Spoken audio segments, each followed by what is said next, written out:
Halo, selamat malam. Assalamualaikum warahmatullahi wabarakatuh.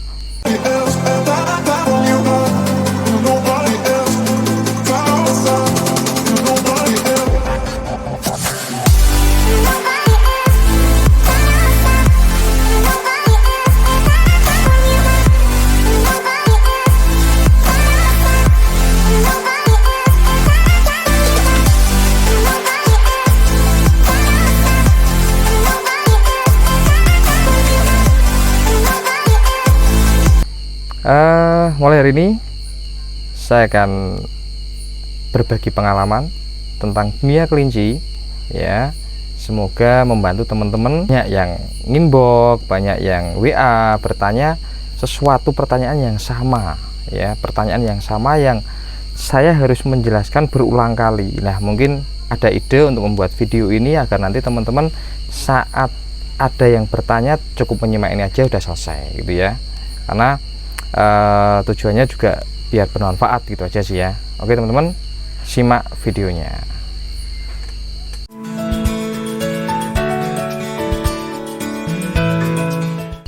Yang pertama, bug ya. Sering kita mendengar istilah bug ya di postingan atau di pembicaraan dengan sama peternak. Bug itu sebutan untuk kelinci jantan ya. Bug, BUCK ya, bug jantan. Oke, lanjut.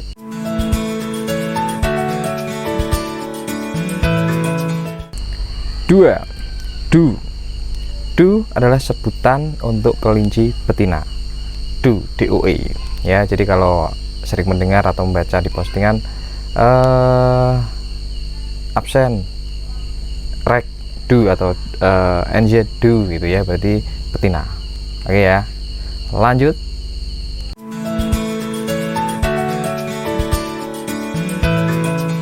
3. Breeding. Breeding itu berarti mengembangbiakkan jenis apa, atau kita sedang mengembangbiakkan, itu breeding namanya ya. Breeding itu biasanya ada orang tanya, Mas di kandang lagi breeding apa gitu, Mas kelinci itu di rumah punya kelinci apa, breeding apa gitu. Kita lagi mengembangbiakkan jenis rek, jenis Hyla, jenis Haikul atau jenis NZ gitu ya, jenis NZ New Zealand gitu. Oke, lanjut.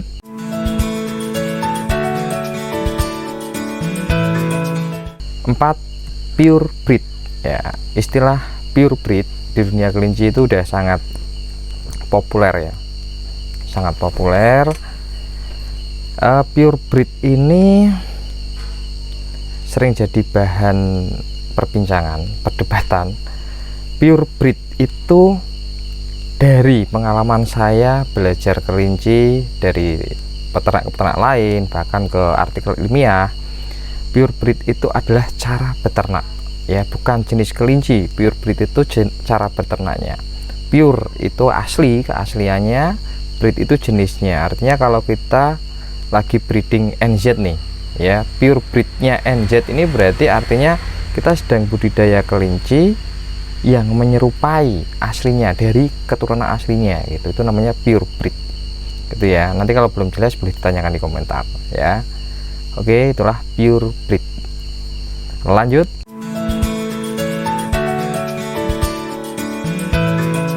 Yang kelima, BC ya. BC atau back cross. BC ya, ini BC ini saya mendapat artikel dari Facebook ya, di FB, di halaman Parikesit Farm. Itu pernah saya baca juga. Salah satu mentor saya suka dengan penjelasan-penjelasan di Parikesit Farm itu, dan diperkuat oleh beberapa kajian ya. Karena di peternakan semua hewan itu ada yang namanya back cross, itu ada ya. Jadi BC di kelinci itu back cross. Itu awalnya A ini kelinci pure, kemudian B ini kelinci lokal, disilangkan ya, dikawinkan cross ya. Peranakan cross ini ya, ini dikawinkan lagi dengan pure ya. bukan pure yang ini ya, pure yang lain, itu nanti hasilnya BC. Jadi dari cross beranak, anaknya disilakan dengan pure, itu udah back cross. Itu yang saya pahami. Nanti kalau ada yang kurang boleh ditambahkan gitu ya. Itu back cross. Lanjut.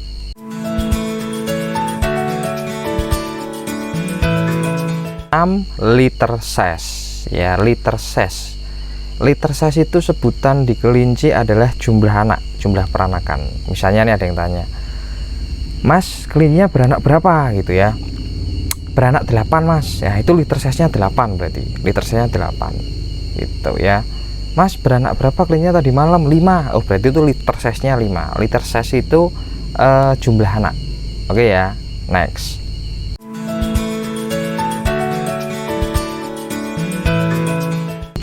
Pedigree. Nah ini pedigree nih, banyak perbincangan juga di kalangan peternak kelinci. Pedigree itu mempengaruhi harga. Nah ini yang perlu kajian ya, perlu banyak sharing bareng-bareng, tapi nggak usah diperdebatkan. Artinya gini, ada orang punya kelinci yang ada pedigree-nya itu bisa menaikkan harga.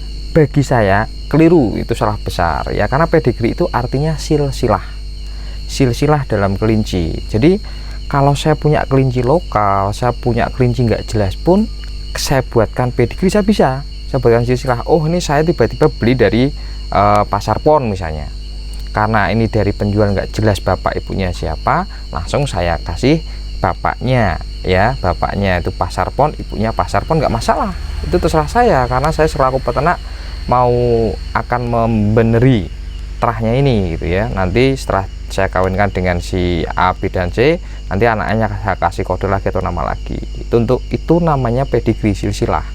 Jadi pedigree itu bukan jaminan kelinci itu pure, bukan jaminan kelinci itu bagus, bukan jaminan kelinci impor ya. Kelinci lokal pun bisa mendapatkan pedigree, karena pedigree itu silsilah aja, silsilah untuk membantu peternak biar tidak ada keturunan atau perkawinan sedarah. Itu ya, itu singkatnya seperti itu. Oke, lanjut.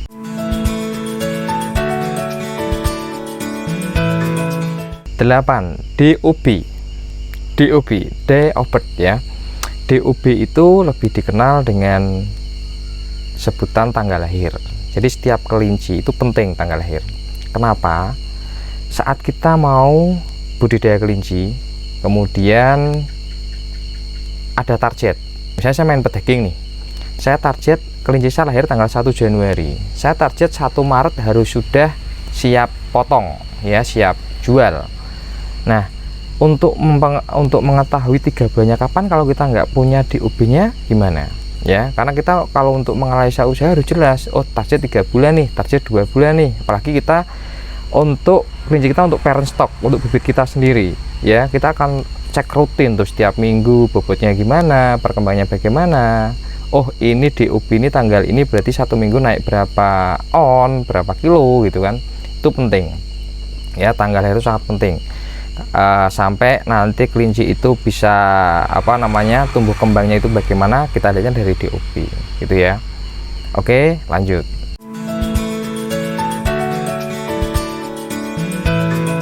Sembilan, name atau nama ya. Nama dalam kelinci itu penting ya, paling nggak kode lah ya. Jadi seperti saya dapat kelinci awal langsung saya kasih nama, jantannya Kliwon, betinanya Tata titis tetes gitu ya. Atau ada yang ngasih kode jantan A, betina B, C, D, E gitu, nggak apa-apa. Yang penting intinya kalau kita mendapatkan kelinci nggak jelas, alangkah baiknya langsung dikasih coding ya, untuk memudahkan kita untuk keturunan-keturunan yang lainnya gitu. Apalagi kalau kita belinya pure breed, itu pasti sudah ada pedigree yang jelas, ada nama kakeknya, neneknya, buyutnya dan lainnya, minimal 3 keturunan lah kita tahu gitu ya. Lanjut.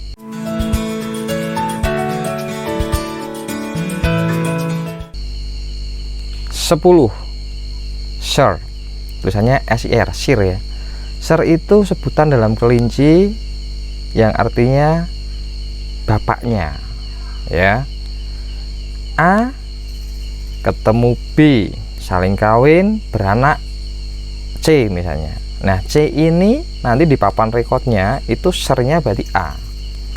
Kemudian kita kasih kode. Oh, anak ini keturunan dari bapak A, ini kasih kode apa ya? Oh, A1 karena beranak 5, A1, A2, C1, C2, C3, C4, C5 dan seterusnya. Gitu ya. Nama itu penting atau kode lah, paling enggak kode. Kalau nama terlalu panjang biasanya kan gitu. Oke, lanjut.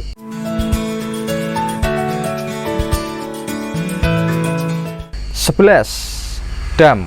Ya, dam ini sebutan untuk kelinci betina. Artinya bukan sebutan ya, apa namanya? Untuk ibu dari kelinci ya, betina, sang indukan betina ya. AB kawin menghasilkan C. Ya, C ini tadi damnya berarti A. Sernya A, damnya B gitu ya, indukannya. Ini untuk memudahkan juga. Oh, ini peranakan ibunya ini, bapaknya nih. Besok ini beranak lagi. Oh, ini kakeknya si A nih, neneknya si B dan seterusnya. Itu ya. Oke, lanjut.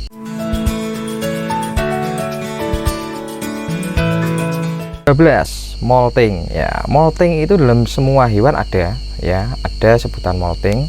Dalam kelinci molting itu artinya ganti bulu, ganti rambut ya, ganti rambut. Karena ada beberapa artikel ilmiah yang saya baca, dalam kelinci itu sebutannya rambut. Saya nggak tahu ya, rambut karena bukan bulu gitu ya. Intinya sama lah, intinya ganti bulu atau ganti rambut.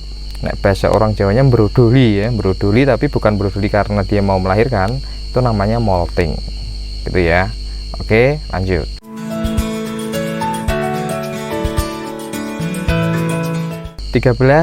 Palpasi ya. Ini juga sering terdengar di kalangan peternak. Palpasi itu artinya mengecek kehamilan ya. Palpasi populer itu dengan cara tangan kosong ya, tangan kosong ya. Next videonya akan saya lengkapi dengan prakteknya ya, cara palpasinya bagaimana gitu ya. Saya punya temen namanya breeder Wijanarko ya. Wijanarko itu dia bisa mengecek kehamilan pakai tangan kosong itu usia 7 hari setelah kawin ya. Itu sangat penting karena palpasi saat kita usia habis kawin, kemudian 7-9 hari sudah terdeteksi ini hamil atau enggak. Oh, misalnya enggak, bisa dikawin lagi. Kalau udah terbukti enggak, kita enggak ngecek, enggak bisa apa-apa, otomatis kan kita harus nunggu 1 bulan dulu. Tiba-tiba oh enggak hamil, kata kawin. Jadi 1 bulan kita hanya ngasih makan. Ya enggak apa-apa sebenarnya sih ya. Cuman kalau bisa palpasi bisa efektif gitu ya, bisa efisien gitu. Oke, lanjut.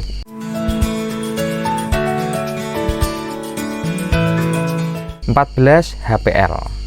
Ya, di kelinci juga ada HPL ya, hari perkiraan lahir. Jadi misal saya punya kelinci habis kawin tanggal 1 Januari ya, perkiraan lahir HPL-nya di papan rekodnya langsung kita tulis 1 Februari ya.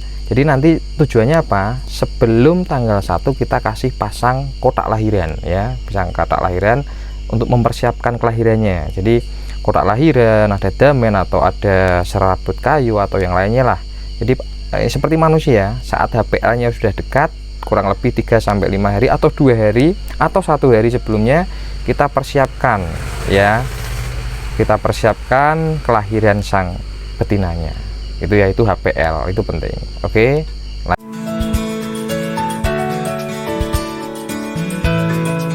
15 sapih ya, sapih atau sapian ya.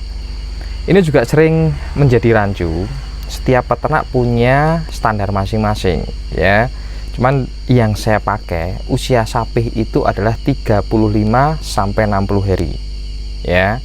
Cuman sebutan dalam kelinci itu yang sering saya temui adalah sampai usia 3 bulan. Jadi usia 30 sampai usia 3 bulan itu sebutannya masih sapih, masih sapian. Cuman saat menyapih bener antara usia 25 hari sampai 60 hari oke. Cuman kalau ada kelinci usianya kok masih 2 bulan sekian atau 3 bulan kurang sedikit, itu masih sebutannya sapian. Jadi teman-teman kalau mau beli kelinci biar nggak rancu ya, masa mau cari sapian berarti yang 3 bulan ke bawah gitu. Oke, lanjut.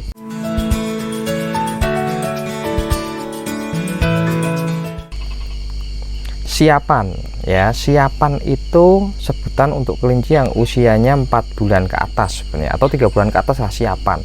Siapan itu kalau diartikan kan siap, artinya untuk siap kawin atau siap reproduksi gitu ya. Walaupun sebenarnya kelinci itu kan ada yang bilang 4 bulan bisa dikawinkan, 5 bulan bisa dikawinkan gitu, atau yang standarnya alangkah baik lebih dari 5 bulan, artinya lebih matang rahimnya gitu ya. Jadi siapan ini di standar saya ya, dan beberapa peternak itu sepakat 4 bulan ke atas. Mas mau beli kelinci siapan, itu berarti 4 bulan, 5 bulan, 6 bulan, 7 bulan yang belum kawin itu siapan ya. Kelinci yang belum kawin sudah usia 4 bulan atas namanya siapan. Kalau yang 3 bulan tadi ke bawah itu sapian. Oke ya, lanjut.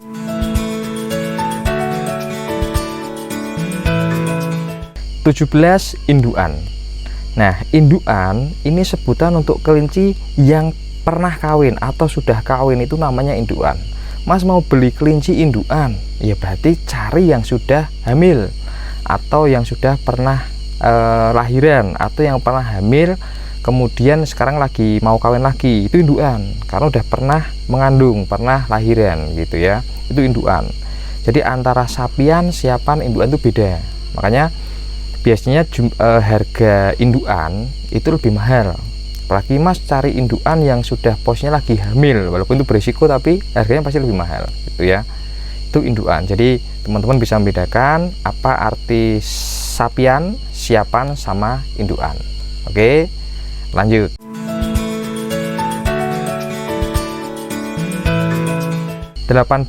Ini beberapa nama penyakit yang sering dengan bahasa yang populer ya. Yang pertama skabies. Skabies itu nama lain dari gudik ya, atau gatal-gatal pada kelinci di kulit. Jadi skabies ini orang masih ada yang gudik, ada yang gatal-gatal, cuma nama kerennya skabies gitu ya. Yang kedua split. Split itu sebutan penyakit dalam kelinci, kakinya itu apa ya, melengkang, melebar, itu split ya. Cuman kita biasanya ngeceknya itu saat kelinci itu kita keluarkan dari kandang, kemudian kita posing di meja posing.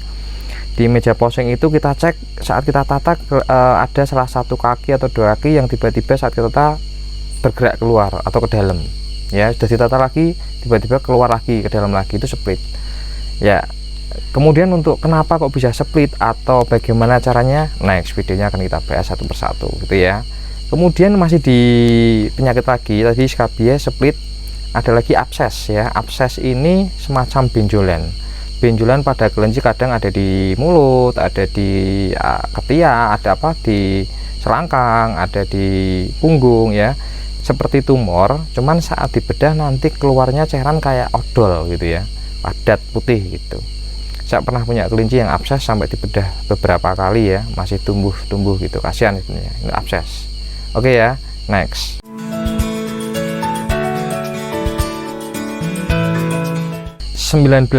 Hamil semu. Nah, di kalangan peternak kelinci ada yang namanya hamil semu juga. Hamil semu itu sepertinya hamil tapi kosong, sepertinya mau beranak tapi nggak beranak. Jadi ada beberapa teman yang saat kelinci itu mau HPL tanggal 1 Februari, HPL ditunggu sampai 5 Februari, kelinci sudah mencabuti bulu, sudah bersarang, cuman sampai ditunggu 1 minggu nggak keluar-keluar, dicek kosong, nggak ada apa-apa, karena dia seakan-akan seperti hamil mau melahirkan tapi padahal nggak ada isinya, itu hamil semu. Oke ya, lanjut.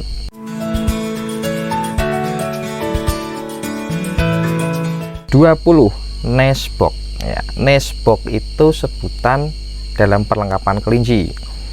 Nesbok atau kotak lahiran ya. Nesbok itu kotak lahiran. Jadi kalau teman-teman, Mas ada yang jual nesbok, Mas punya nesbok nggak, mau pinjam nesbok, itu kotak lahiran. Jadi ada macam-macam variasi kotak lahiran, teman-teman bisa cari di Google aja, banyak. Kotak lahiran ini digunakan khusus untuk kelinci yang mau lahiran gitu ya. Jadi biasanya kita pasang di kandangnya kelinci itu 1 sampai 3 hari sebelum HPL kita pasang, kita kasih damen, kita kasih kertas, kita kasih serabut kayu untuk persiapan kelinci itu lahiran. Itu ya. Oke. Nanti kita kasih gambarnya ya. Gambarnya ya kurang lebih seperti inilah, seperti ini gambarnya, seperti ini. Ada gambarnya gini, nestbox ya, nestbox. Oke, next.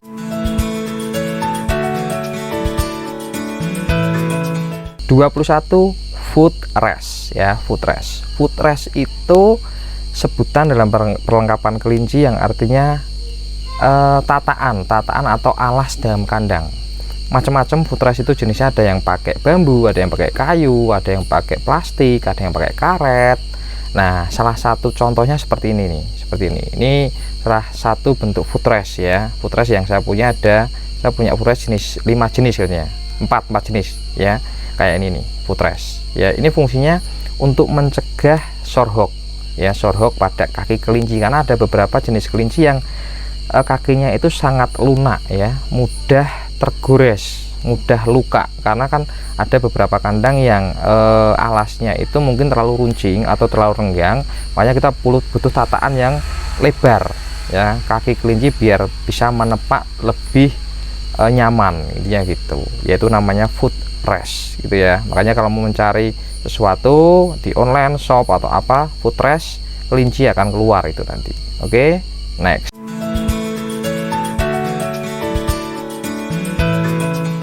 Nipple ya, 22 nipple.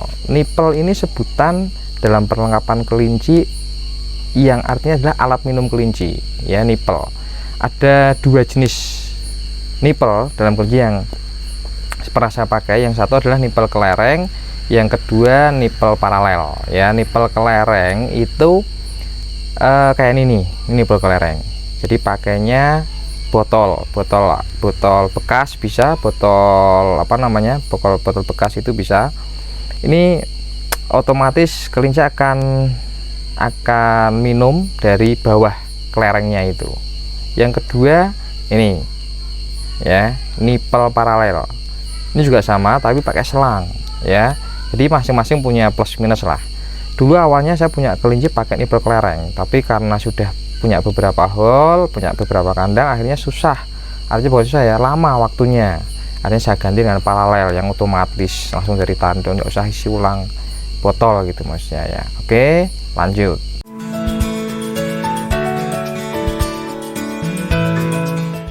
(23) pet cargo.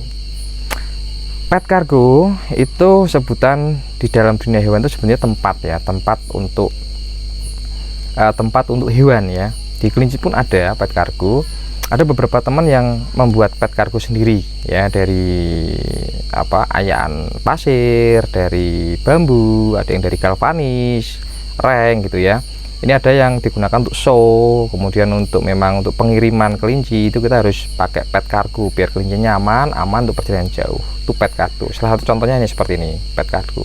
Yang sering itu pakainya keranjang buah ini. Keranjang buah itu beli di tukang-tukang buah, kemudian kita kasih lakban. Oke ya, next.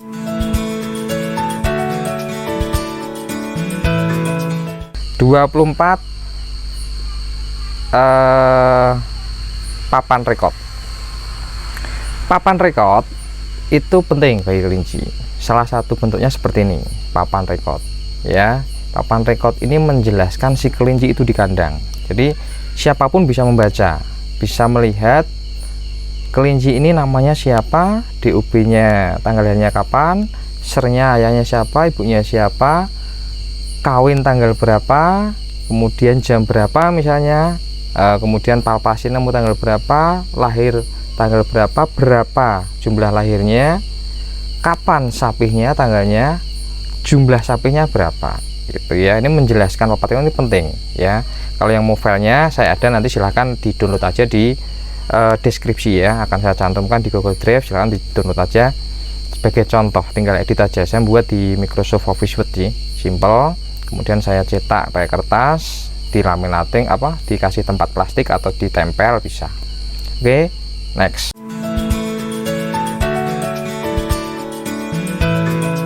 Ya, yang terakhir 25 itu kandang, set hul ya. Sering kita mendengar, Mas mau beli kandang, satu kandang gitu ya, mau baru pemula nih.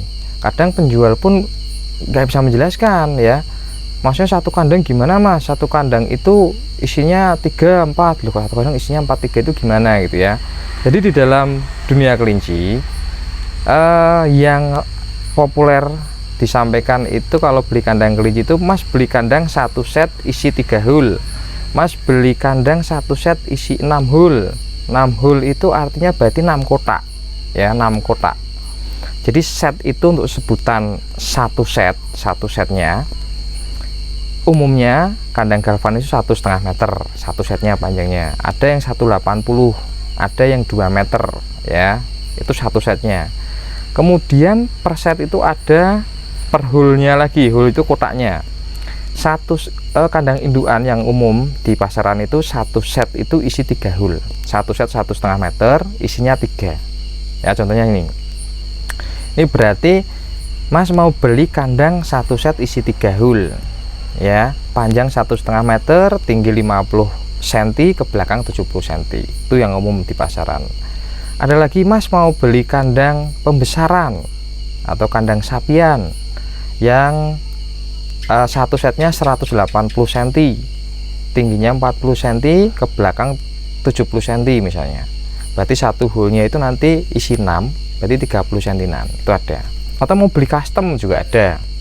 Mas saya mau buat kandang pesen yang 2 meter isi 4 hul atau 5 hul ya. Jadi hul itu menandakan kotak-kotaknya. Di dalam kandang itu satu kotak, itu satu plong itu namanya satu hul. Oh, ini satu set isi 6 hul gitu ya. Oke, itu dulu yang bisa saya sampaikan. Ini memang saya percepat karena memang menjelaskan 25 itu kalau memang sebenarnya step by step akan membutuhkan waktu lama ya. Nanti ada yang kurang silahkan komen aja, nanti saya bantu jawab ya. Kemudian nanti akan saya perbaiki di video-video berikutnya. Sampai jumpa lagi di video selanjutnya. Bye bye, semoga bermanfaat. Jika ada perbedaan pendapat itu wajar dalam dunia kelinci. Jika ada yang salah yang saya sampaikan, silahkan dikomentari, nanti akan saya tanggapi dengan bijak. Dari saya cukup. Billy Taufik Waldiyah. Wassalamualaikum warahmatullahi wabarakatuh. Salam peternak kelinci Indonesia.